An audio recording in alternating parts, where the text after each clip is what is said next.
मी अल्लाहचा आश्रय मागतो बहिष्कृत धिक्कारलेल्या शैतानापासून। अल्लाहच्या नावाने जो असीम दयावंत व परम कृपावंत आहे।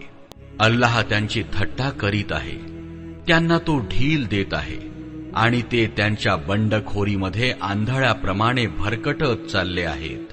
हे ते लोक आहेत ज्यांनी मार्गदर्शनाऐवजी मार्गभ्रष्टता खरेदी केली आहे, परंतु हा व्यवहार त्यांच्यासाठी लाभकारक नाही आणि ते निश्चितच सन्मार्गावर नाहीत। त्यांचे उदाहरण असे आहे जसे एखाद्या व्यक्तीने अग्नी प्रज्वलित केला, त्यामुळे सर्व परिसर प्रकाशमान झाले आणि अल्लाहने यांची दृष्टी हिरावून घेतली व यांना अशा अवस्थेत सोडले की अंधारात यांना काहीही दिसू नये।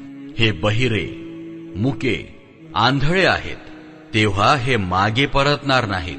किंवा यांचे उदाहरण असे आहे की आकाशातून पर्जन्याचा वर्षाव होत आहे, त्याचबरोबर अंधार, कडकडाट आणि लखलखाटही होत आहे।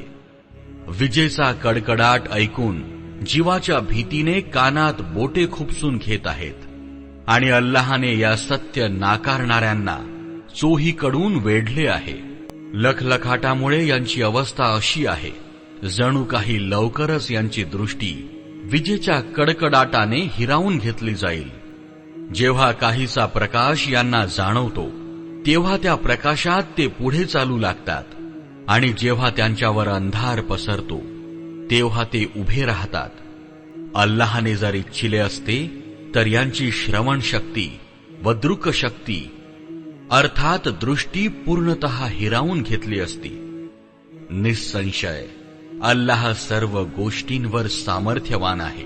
लोक हो, बंदगी अर्थात आज्ञाधारकता करा आपल्या पालनकर्त्याची, ज्याने तुम्हाला आणि तुमच्या पूर्वीच्यांनाही निर्माण केले, जेणेकरून तुम्ही दुष्कृत्यापासून परावृत्त राहू शकाल।